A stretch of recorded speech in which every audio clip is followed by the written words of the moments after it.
नमस्कार, आप दुनिया के फटाफट बुलेटिन में आप सभी का स्वागत है और नजर डालेंगे आज की खास खबरों पर। समाजवादी पार्टी के सांसद लालजी सुमन के राणासांगा को लेकर दिए गए बयान के विरोध में आगरा में करणी सेना का बड़ा विरोध प्रदर्शन, हाथों में तलवार और लाठी डंडे लेकर किया शक्ति प्रदर्शन। राणासांगा विवाद पर करणी सेना के समर्थन में आई भाजपा, बोले केंद्रीय मंत्री एसपी सिंह बघेल, सपा सांसद लालजी लाल सुमन पर एनएसए के तहत दर्ज हो केस, सपा सांसद ने बताया जान का खतरा। 26/11 आतंकी हमले के आरोपी तहव्वुर राणा से एनआईए की जारी है पूछताछ, हेडली के साथ 150 से अधिक कॉल का खुलासा। भारत के कई राज्यों में वक्फ कानून के विरोध में पश्चिम बंगाल के मुर्शिदाबाद में हिंसक प्रदर्शन, भीड़ ने पिता बेटे को पीट पीट कर उतारा मौत के घाट, सीएम ममता बनर्जी ने की शांति की अपील। सुखबीर सिंह बादल फिर बने अकाली दल के अध्यक्ष, निर्विरोध हुआ निर्वाचन, भाजपा का तंज बताया परिवारवादी पार्टी। पाकिस्तान के कुछ हिस्सों में शनिवार को भूकंप के झटके महसूस किए गए, रिएक्टर पैमाने पर इसकी तीव्रता 5.5 मापी गई। भूकंप का केंद्र रावलपिंडी से 60 किलोमीटर उत्तर पश्चिम में जमीन के 12 किलोमीटर नीचे स्थित था। भूकंप से जानमाल के नुकसान की कोई खबर नहीं।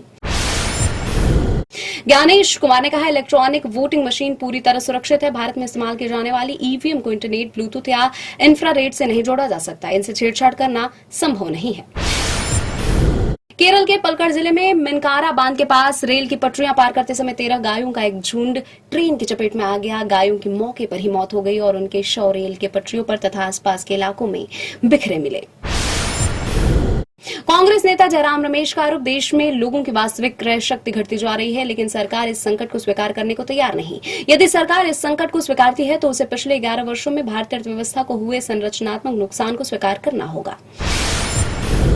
लोकसभा में नेता प्रतिपक्ष राहुल गांधी का दावा, अन्य उद्योगों की तरह कपड़ा और फैशन क्षेत्र में भी बहुजनों के पास न तो प्रतिनिधित्व है और न ही इसकी शिक्षा तक पहुंच है। काबिल होते हुए भी युवा अन्याय के चक्रव्यूह में फंसे अभिमन्यु हैं।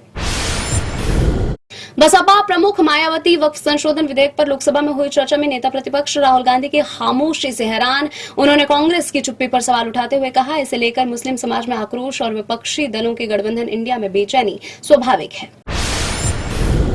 हिमाचल प्रदेश में मंडी को कुल्लू जिले से जोड़ने वाला एक पुल शनिवार तड़के रह गया। राष्ट्रीय राजमार्ग 305 पर यातायात बाधित पुल का निर्माण वर्ष 1980 में हुआ था। प्रभावित बीजापुर जिले में सुरक्षा बलों ने मुठभेड़ में 2 नक्सलियों को मार गिराया। मुठभेड़ में नक्सलियों को भारी नुकसान, क्षेत्र में सर्च ऑपरेशन जारी। उत्तर प्रदेश के मुख्यमंत्री योगी आदित्यनाथ ने राजपूत शासक राणासांगा की जयंती पर उन्हें श्रद्धांजलि अर्पित की। कहा, राष्ट्र भक्ति और त्याग की प्रतीक उनकी यश गाथा इतिहास का स्वर्णिम अध्याय है। उनका शौर्य युगों युगों तक भारत भूमि को स्वाभिमान से सिंचित करता रहेगा। केंद्रीय गृह मंत्री अमित शाह ने शिवाजी महाराज की 345वीं पुण्यतिथि पर रायगढ़ किले में उन्हें श्रद्धांजलि दी। कहा, शिवाजी महाराज महाराष्ट्र तक सीमित नहीं, उनकी विरासत देश के लिए प्रेरणा है। Cooking reality show celebrity master chef के विनर बने गौरव खन्ना, निकी तंबोली दूसरे और तेजस्वी प्रकाश रही तीसरे स्थान पर।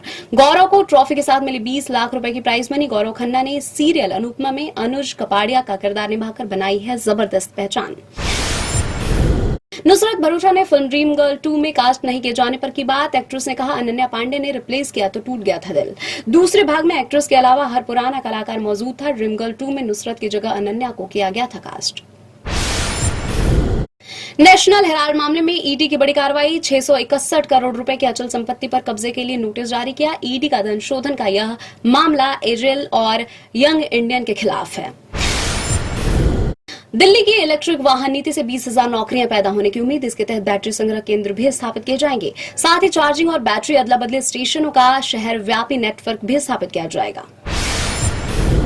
मुर्शिदाबाद में हुई हिंसा पर पुलिस का बड़ा एक्शन, 110 उपद्रवियों को किया गया गिरफ्तार। मुर्शिदाबाद में वक्फ कानून के विरोध में हिंसक प्रदर्शन हुआ, जिसमें बमबारी, तोड़फोड़ और लूटपाट हुई। ये थी आज की फटाफट बुलेटिन और ऐसे ही ताजा अपडेट्स के लिए बने रहे हमारे साथ, यानी कि विजिट करें आप दुनिया पर।